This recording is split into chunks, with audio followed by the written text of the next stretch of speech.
Thank you for joining us on This Week in Turkey. I am Murat, Türsan. Tonight, Turkey is engulfed in snow. Erdoğan backs down from a fight. Yet another journalist arrested. Kılıçdaroğlu reveals damning documents. We'll have Medyascope's very own Berk Esen to make sense of it all, and we'll have the latest on the economy.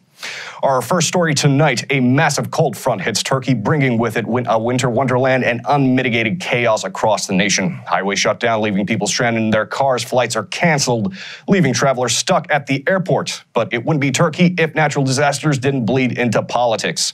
Istanbul Mayor Ekrem İmamoğlu immediately came under fire by detractors for not being prepared for the snowstorm. But there was a certain degree of suspicion, as over 100 accounts on Twitter simultaneously posted the identical content, calling Ekrem İmamoğlu to resign. Turkey was hit with a major snowstorm this week, causing chaos across the nation. Many vehicles were stranded on highways for hours as the heavy snowfall restricted traffic flow. Thousands of vehicles were stuck on interstate roads for hours on end, unable to move in the heavy snowfall. On Monday, Turkish Airlines cargo hangar in Istanbul collapsed due to the snow.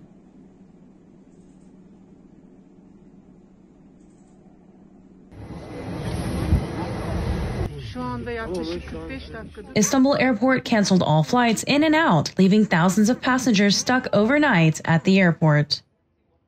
As the hours dragged on, the passengers grew restless, prompting the airport police to line up in anticipation of a riot.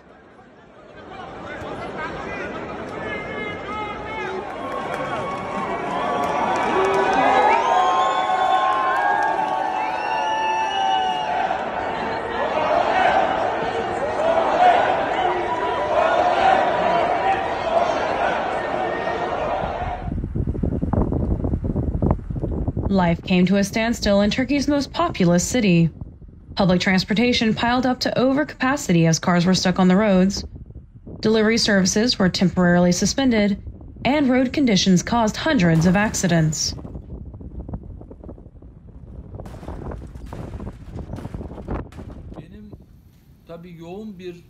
On Monday, Istanbul Mayor Ekrem İmamoğlu held a press conference in the Istanbul Disaster and Coordination Center. İmamoğlu remarked that this year's snowfall was unusually immediate and heavy. As the chaos ensued, social media accounts began teeming backlash. Users called Metropolitan Municipality Mayor Ekrem İmamoğlu to resign, accusing him of sitting on his hands. However, some posts aroused suspicion as some users discovered that over 100 accounts on Twitter, bearing pro-Erdoğan and pro-government content, had posted the same video with the same title at around the same time. İmamoğlu didn't help quell the flames, however, as the very same night he was photographed at a seafood restaurant. Many speculated that İmamoğlu was out drinking the very night the chaos ensued. However, according to the information obtained by Medyascope, İmamoğlu was at the restaurant for about an hour and then returned to the Disaster and Coordination Center. Sources from Istanbul municipality informed Medyascope that the reservation at the restaurant was made a month in advance and that the British ambassador to Ankara, Sir Dominic Chilcot, was at the dinner. Continuing this week with Sezen Aksu, the singer-songwriter who came under fire by the ruling party, fires back. President Erdoğan backpedals. Last week, criminal complaint was filed against nation's beloved singer-songwriter Sezen Aksu after a song she recorded back in 2017 was re-uploaded on her YouTube channel. Conservatives were set ablaze as they found the song lyrics to be offensive to religious values. President Erdoğan at first pulled no punches, threatening to proverbially rip her tongue out, but then does a complete 80 and insists he wasn't even talking about her. No, she's great. She's a natural treasure. Rip her tongue out? Who, me? No. But not everyone is safe from President Erdoğan's wrath. Journalist Sedef Kabaş was arrested this week for allegedly insulting President Erdoğan on live TV, which, yes, is a crime in Turkey punishable up to 4 years in prison. Sedef Kabaş insists that she did not insult the president and was simply reciting a proverb. I'm starting to think that we might need to take a look at our proverbs. Let's go to that story now. Singer-songwriter Sezen Aksu finally broke her silence last Saturday when she responded to the criminal complaint filed against her last week for the lyrics of a song she wrote in 2017. Aksu thanked her supporters for standing with her and wrote, "First of all, I would like to thank all of my friends, institutions, media, people I know, and people I don't know, who have sent messages of support and who have tried to understand the issue. As you know, the issue is not me. The issue is with this country.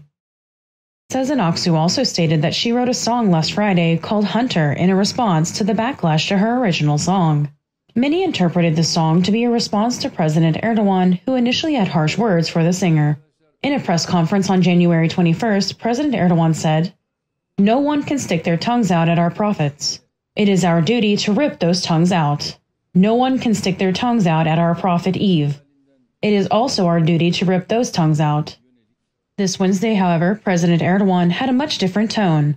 The president denied that he had ever threatened Sezen Aksu and said, "My statements were not against Sezen Aksu.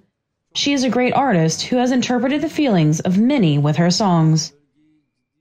However, the issue of free speech in Turkey still rages on. Journalist Sedef Kabash was detained last week on charges of insulting the president on a live TV program. While Kabash was criticizing the president, she said, "When a cattle enters a palace, he will not be a king, but the palace becomes a barn." Kabash was later detained and brought to court on Saturday. After she was processed at the prosecutor's office, Kabash was then transferred to the Istanbul Criminal Court on the charge of insulting the president and was arrested. Kabash defended herself, saying that she was simply reciting a proverb and did not intend to insult the president. And big things are happening this week with the opposition as CHP chair Kemal Kılıçdaroğlu claims that he has the goods on ruling government. Kemal Kılıçdaroğlu has gotten to be known for his humble videos he posts on his Twitter account. The videos are simple, sometimes in his study, sometimes in his kitchen, just talking into the camera, doing what opposition politicians do, criticize the government. But one video stood out sometime last year. Kılıçdaroğlu called out to the bureaucrats of the Turkish government to not take sides, grease wheels, and simply do their jobs as lawfully as possible to not protect the ruling party and go along with corruption. In Turkey, the word bureaucrat doesn't carry a negative connotation. It simply means a government employee who does paperwork. With that out of the way, he implied that the ruling government will change soon enough, and you don't want to be caught on the wrong side of the law when that happens. And it looks like his calls have worked because it looks like CHP has gotten their hands on a treasure trove of leaked documents indicating government corruption. Let's go to that story now. Main opposition party CHP chair Kemal Kılıçdaroğlu announced on Twitter that he would make a statement at 10 p.m. on Wednesday. Kılıçdaroğlu posted a 5-minute video revealing documents and information on railway tender, which has been in process for 9 years. The Bandırma Bursa Yenişehir Osmanlı train line project is a forever project that was approved by President Erdoğan, costing taxpayers billions. Kılıçdaroğlu displayed the document and pointed to the bottom to President Erdoğan's signature. April 3, 2018. An open tender is held worth 3,198,743,127 liras. 15 companies enter. However, this tender is not awarded to the winning company. It's because they're not from the Gang of Five. For the same work, a tender is opened again on August 21st of 2020. The same job is given to the Gang of Five for 9,449,995,834 liras this time. Do you understand what the person in the palace is signing for? For the difference of 6 billion. With a single signature, 6 billion liras is donated to the gang. Those who robbed the treasurer's safe were not satisfied. They wanted more and had to sign. The Gang of Five Kılıçdaroğlu is referring to are the construction companies close to the government. Limak Holding, Cengiz Holding, Kulin Construction, Kalyan Construction, and M&G Holding. Combined, these companies have been awarded projects totaling over 100 billion liras just in the last 10 years. Everything from Istanbul Airport to railway projects. Kılıçdaroğlu didn't stop there, however, also pointing out tax exemptions. One of the documents revealed that Kalyan Construction had applied for and was granted a tax exemption for an undisclosed amount. Kılıçdaroğlu also stated in the video, "A while ago, I called to the bureaucrats of this nation. I told them to stand with the people, not the party, and this is why we haven't talked in a while. Because it has been raining evidence." Joining me now to comment, Medyascope regular Dr. Berk Esen. Dr. Esen, thank you for joining us. Thank you for having me. It's our absolute pleasure. Now, let's start with İmamoğlu. Now, this week, Ekrem İmamoğlu came under fire. Many suspect through a coordinated attack by the ruling party. People have accused him of sitting on his hands while there is a natural disaster. Went as far as to say that he was out drinking when he should have been working. We reported that these allegations are very unlikely to be true. Sure, İmamoğlu is from the opposition party, but why is the ruling government so focused on criticizing İmamoğlu, who on the surface is nothing more than a humble mayor? Your thoughts, please. Well, İmamoğlu is certainly not a humble mayor. He's governing Istanbul, which obviously is Turkey's largest city with a population of 80 million urban dwellers. And having defeated former prime minister from the AKP in the 2019 local elections, I think İmamoğlu has already inflicted the government, the AKP, probably its largest electoral defeat over the course of 20 years. And having come to power in Istanbul in 2019, over the last 2.5 years, İmamoğlu has actually demonstrated a very strong performance, both in terms of managing the local problems of Istanbul under very dire conditions, because we know that the Istanbul municipality government is facing a huge debt burden.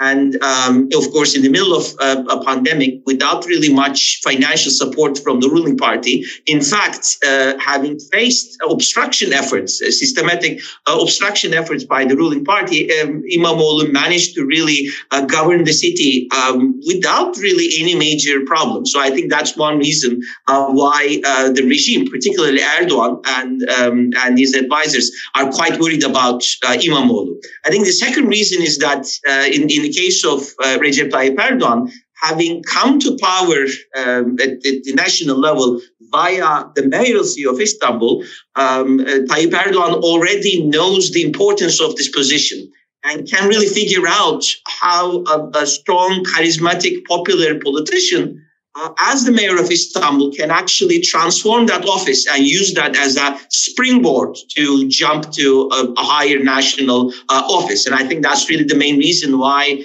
the ruling party and obviously the pro-government media have been systematically attacking İmamoğlu because unlike many other politicians from various opposition parties, İmamoğlu is unique in the sense that he can, given his ideology, his discourse, his personal background, his management style, he's really one of the few opposition politicians to be able to reach out to different segments of the society. Right, so he can draw votes from Turkish and Kurdish voters, conservative and secular voters, lower middle class and upper middle class voters. So actually, his political potential is enormous. So that's why I think the regime is trying to obstruct him preemptively, so that he will not be able to turn into a national figure, as he seems to be already after 2.5 years in office. I see. So I'm to understand that perhaps the opposition has not selected a presidential candidate yet, but the ruling government has, and it appears that it is Ekrem İmamoğlu, posing a significant threat to the government. All right, so let's move on to the second question. Now, my second question is, let's go to Sezen Aksu and Sedef Kabaş. Twofold question. When asked about Sezen Aksu, President Erdoğan says that it's his duty to rip her tongue out one week, then does perhaps the most rapid and powerful backpedal done by a head of state in modern history, and says, who, me? Meanwhile, journalist Sedef Kabaş is arrested and is potentially facing jail time for allegedly insulting the president. Now, why has President Erdoğan yielded to artist Sezen Aksu, but is putting journalist Sedef Kabaş through the ringer? Your thoughts, please. Well, I think there are a couple of reasons why Erdoğan ended up retracting his statements when it came to Sezen Aksu, but really pushed for the prosecution of Sedef Kabaş. I think the first and probably the most important reason is that in the case of Sedef Kabaş, he takes it as a personal affront, a personal insult to himself and to the presidency, right? Unlike Sezen Aksu, whose lyrics have created a religious offense for some conservative voters, Sedef Kabaş's criticisms have been leveled against, at least that's how it is interpreted as a direct criticism of Erdoğan. So he certainly takes personal issue in Sedef Kabaş, and we already know that insult against the president has been used. This article of insult against the president have been used systematically to discredit and target opposition politicians, journalists, even citizens citizens who have some critical thoughts and remarks about the president. So this is really a systematic campaign that has been going on basically since 2014, basically since Recep Tayyip Erdoğan was first elected as president. And we already have tens of thousands of pending cases.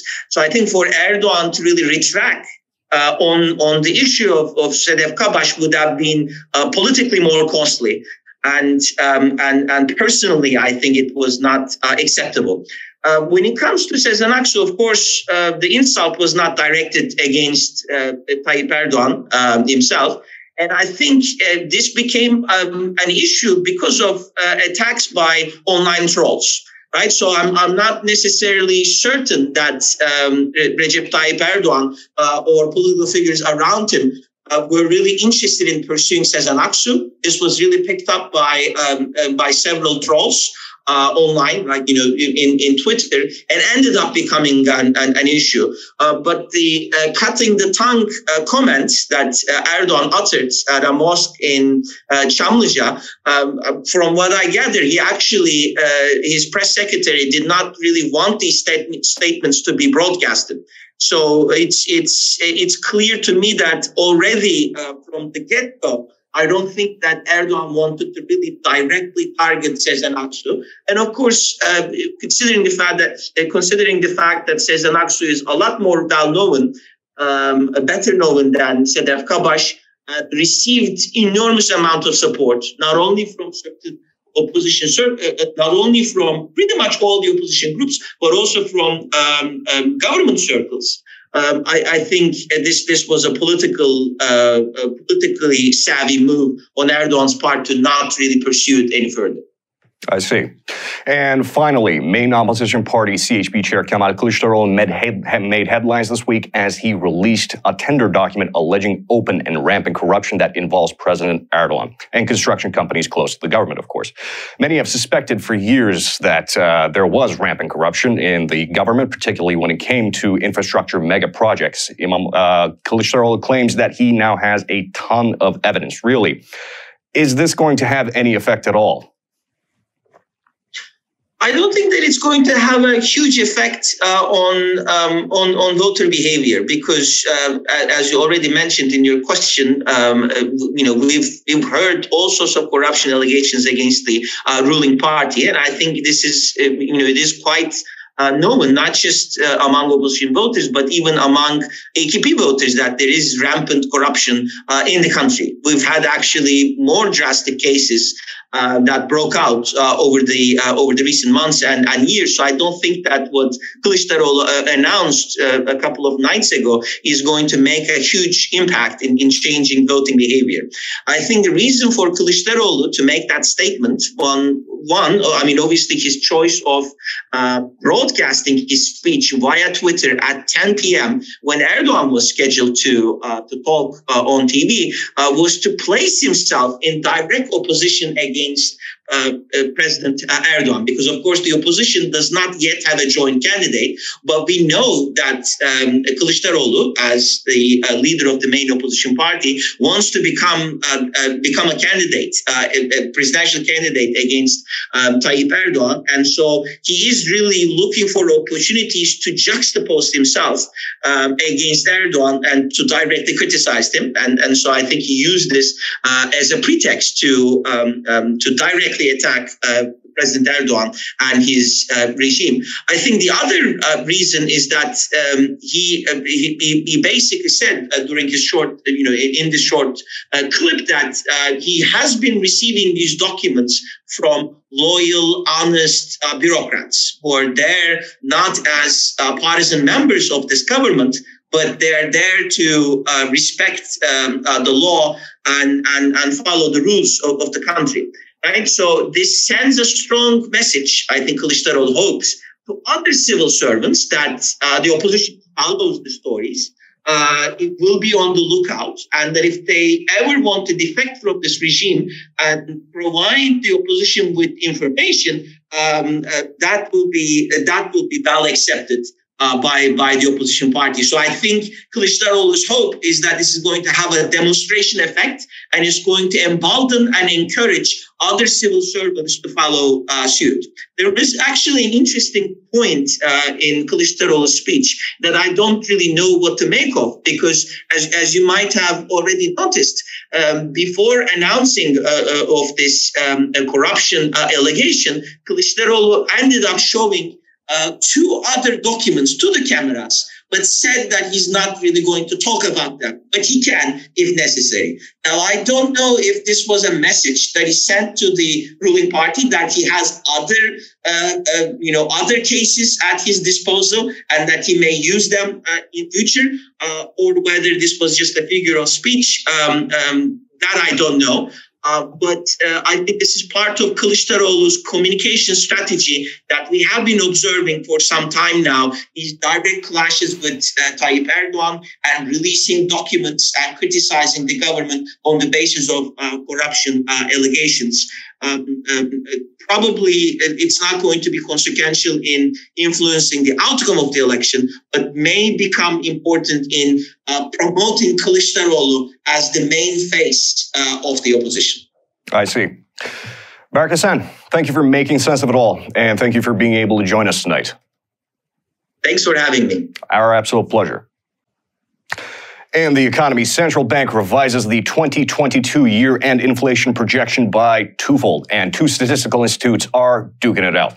One a government institution, the other one an independent one. The Turkish Statistical Institute has filed a second criminal complaint against ENAG, an independent inflation research group. The Turkish Statistical Institute, of course, is the government body that is responsible for, among many other things, tracking inflation numbers.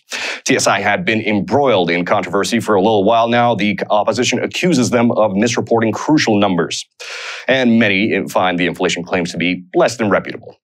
Meanwhile, the Turkish manufacturing sector is hit hard this week as the government is tightening natural gas and electricity quotas in industrial zones. Let's go to that story now. Turkey continues to grapple with high inflation as it attempts to recover from the economically devastating final quarter of 2021. In a surprise turn of events, the central bank president, Shahap Kavcıoğlu, amended the central bank's 2022 inflation projection from 11.8% to 23.2%, nearly a 97% increase. For the final quarter of 2021, the Turkish Statistical Institute reported CPI at 13% for December and 36% for year-to-date, but many found the institution's reporting to be unrealistic. Inversely, ENAG, an independent inflation research group, reports much higher numbers with a CPI of 19% and a year-to-date at over 82%. The TSI did not take kindly to being contradicted by ENAG, however, as the government institution made a criminal complaint against ENAG this week. TSI is claiming that the institution's rights were violated and requested that measures be taken against ENAG to stop these attacks. Professor Dr. Veysel Ulusoy of ENAG spoke to Medyascope correspondent Cenk Naren. Dr. Ulusoy stated that this is the second time a criminal complaint has been filed by TSI against ENAG. The first was thrown out. I think ENAG has done a useful job with the average wage increase of 30 to 45% this year. If ENAG did not exist, the TSI would not have announced such high inflation rate and such high hikes would not have been made. If the public has confidence in us, the rest doesn't matter. Meanwhile, the manufacturing sector was hit hard this week as Iran cuts natural gas flow due to a technical problem. Industrial areas experienced up to 70% of electricity shortages, and natural gas supply to factories were cut by 40%. BOTAŞ, the state energy supplier, also announced that factories would be subjected to inspections and would be reprimanded if they exceeded their energy quotas. Speaking to Cumhuriyet News, Anadolu Organized Industrial Zone Chair Hüseyin Tuncay stated, "There is an inspection for the factories. They warned us. You have exceeded 60% capacity. We will cut your gas." There was no interruption, but a warning was given. Production in the factories have stopped. No production at the moment. There is no energy to produce with. And that's it for us in This Week in Turkey. I have been Murat, Türsan, and thank you for joining us. Türkiye'nin sivil, bağımsız, özgür ve çoğulcu bir medya ortamına ihtiyacı var.